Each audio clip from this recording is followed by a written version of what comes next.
Greetings from Costa Rica. My name is Mercedes. I'm the Vice President of the Rotary Club San Jose Noreste. We just wanted to say hi and thank you for choosing our country and our project. This morning will help to develop and grow art in this community. We are really excited to receive you and share the experience to service about self. We hope to see you soon. Pura vida. Alright, so first off, the CIFICE project is developing in a specific community, which is called La Carpio. And basically, so you can wrap your heads around it really fast, La Carpio is your typical slum. It's basically a community where a lot of people has to inhabit a really small place. So these conditions tend to create a lot of conflicts, pretty much based upon poverty origins and poverty conditions, which go hand to hand with exclusion circumstances, exclusion from the social services, from your health premises and departments, and furthermore with education facilities and education services. So this is, so you can picture it really clearly, 50,000 people community. It's about 8,000 families living in this place.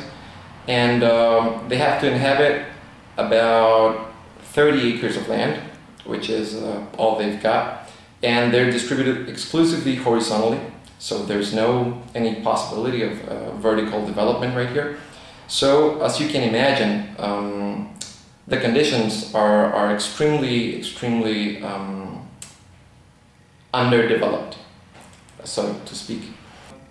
Suddenly the population in this coffee plantation started growing. Actually, they started making small lots and deciding where the streets should go by themselves, with no participation of the government or any government agency whatsoever. So this started happening like really fast, and in a matter of 10 years, we had a huge slum, a lot of people, which is continuously growing even today. The population in Carpio is mostly composed of young people. Actually, 3/4 or 3/4 of the population are under 21. This means this huge amount of youngsters, of kids mostly, have to participate in really let's say, underdeveloped as well, or poor educational facilities, and almost none at all high school services or high school possibilities right here within the community.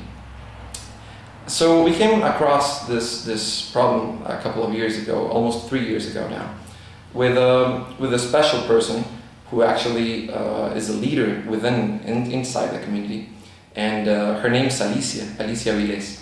And Alicia asked our founder, this project's founder, to see if she could just, I don't know, attempt to create a symphonic orchestra right here in Carpio, with no resources or no working resources whatsoever. After a couple of hours of just laughing off and trying to imagine what this would be like, they actually started sitting down and playing with a couple of ideas of how to make this possible. And the CIFICE project actually started as a couple of people just coming in and teaching a couple of kids as well how it would be like to play the violin with a couple of milk cartons. And that was it. Now we call it the Suzuki method and so forth. But the thing is, this was like 4 people, I'm not kidding about this, 4 people, with a couple of guitars and a lot of milk cartons, and about 10 children from the community, just playing around every Saturday for a couple of weeks. But then something really unexpected started to happen, and the thing is, we had a lot of interest from the community. So the thing started growing up a little bit. The wheels started turning, and the word started spreading around, and suddenly in just about 6 months, the attending population almost doubled. So we ourselves, the volunteers, had to start spreading around the word as well, and call on to friends, and basically looking for anyone we had ever known that could have any skill with a musical instrument, it wasn't necessary to have professional background or anything like that. Just the ability to teach a tiny bit of what you know related to music or any instrument or any artistic skill.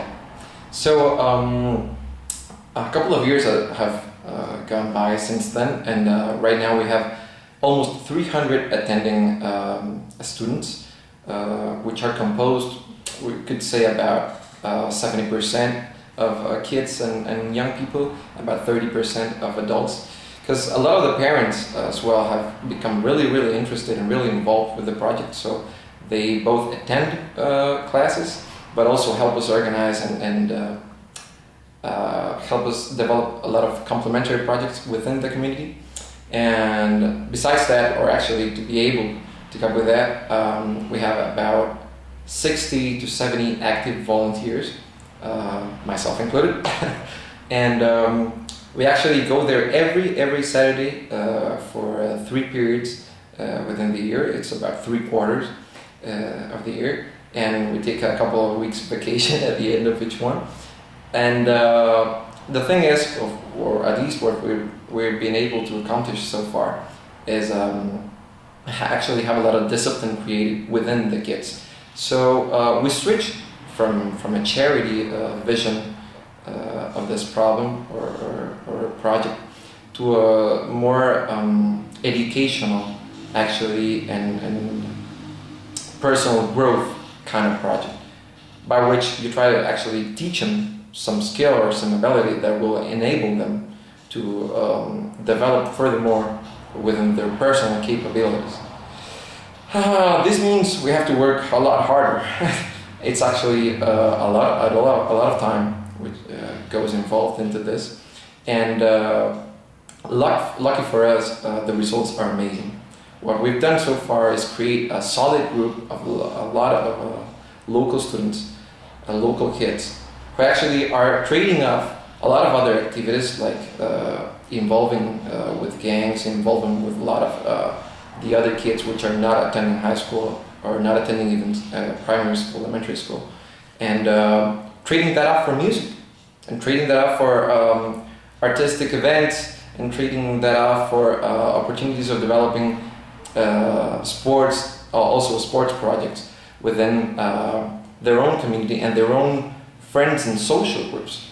So the first 4 or 10 kids that started attending our project actually became a little, I'm gonna go out there and say, viral within the community, and actually started changing and becoming, let's say, little leaders of their own within the community and helping us a lot. Actually, this is the first period we're gonna start taking into account some of our previous students who have actually graduated from the project and gonna start helping us as teachers. And this, for us at least, is a great success.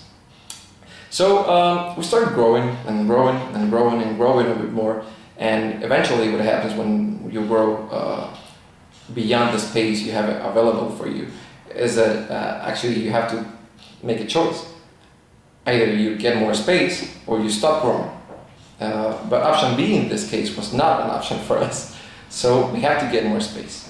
Right now we're developing our most ambitious project so far, which is the building of actually the creation of a building which we're gonna establish as a community ground zero for culture.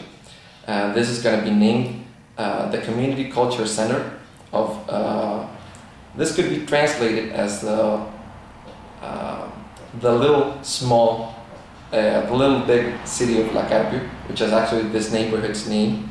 But this is supposed to become a huge antenna, let's say, with an augmenting and increasing radius of action, by which we are attempting to collect a lot of initiatives, a lot of projects, a lot of people, and giving them a space, a public space, which they can use for developing this project safely, and also with a great reach within the deeper parts of the community. This is a fragmented community.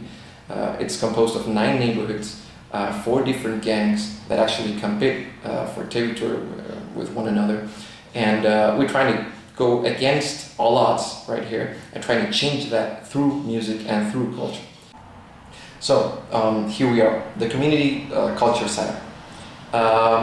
What's the idea about building a huge, or for us it is huge, 4-story building within one of the most troublesome neighborhoods in La Carpio? Well, basically what we're trying to do here is establishing a headquarters for culture and a safe ground for every single person who's ever felt an interest in getting involved into activities that go beyond what they see on a daily basis, beyond the violence they see every day, beyond the simple desire to get to the next day and the rat race we call every single day. And so what's going to happen here, very, very optimistically, but also very, very plausibly, is we're going to develop a series of projects which are going to take place in this building, but actually are going to start spreading out and are going to start involving the rest of the community. We have an internet-based radio which is going to operate from this building. We have a language school starting off with Portuguese lessons, which is going to be going up from this building as well. Our lessons from the C5s and the Carpio Symphonic Orchestra are going to be actually taking place in this building as well. And also a series of complementary activities such as a martial arts school, a breakdance school and hip-hop, and there's a lot of involvement of different agencies which are contacting us right now, even as we speak, and the building is just in the plans, in the blueprints. But they're really, really interested in developing activities and bringing other fine arts school, like nationally developed fine arts school, into the slum of La Carpio, and becoming change agents, which is basically our goal. Not ourselves becoming change agents, as much as we'd like to call ourselves that way, but actually transforming the very same people we started working with into their own changing components and into their own leaders, so that one day they can transmit this project and take it outside La Carpio and start attacking a lot of other slums and a lot of other communities which have exactly the same problems.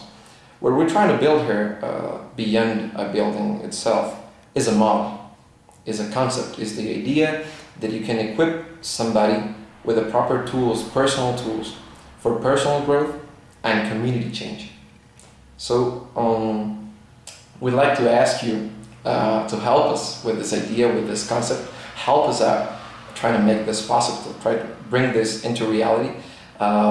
We're still a couple of bucks short to make this building come true, and mostly what we need right now is the funds to be able to equip it.